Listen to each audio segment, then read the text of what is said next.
Dans l'univers brutal et impitoyable de House of the Dragon, peu de personnages captivent autant que Daemon Targaryen.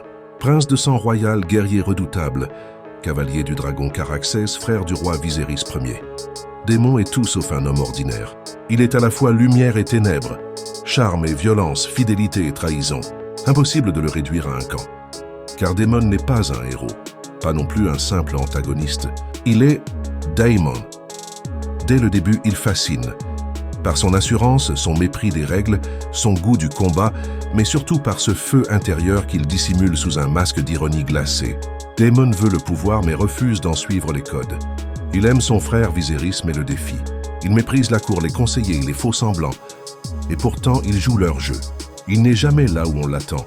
Mais derrière son arrogance se cache une blessure. Daemon est un homme qu'on ne laisse jamais régner. Trop imprévisible, trop dangereux, trop libre. Il a grandi dans l'ombre du trône, à quelques pas de la couronne sans jamais pouvoir la toucher.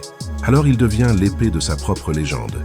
Il conquiert Stepstones, il humilie ses ennemis, il défie les règles. Il vit comme un prince mais avec le cœur d'un soldat. Et puis il y a Rhaenyra, sa nièce, son égale, la seule qui le comprend vraiment. Leur relation trouble, ambiguë, dérangeante pour certains, est surtout la rencontre de deux âmes forgées dans le feu du même destin.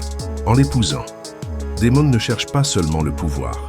Il trouve enfin un but, un foyer, un miroir.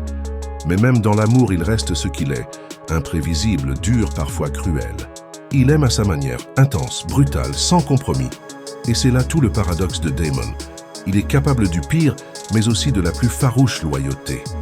Capable de tuer froidement et de pleurer en silence. Dans un monde où les hommes cachent leurs failles, derrière des masques de vertu, Daemon Targaryen est peut-être le seul à être honnête dans sa complexité.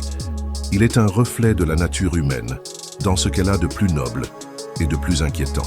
Il ne cherche pas la paix, il embrasse le chaos.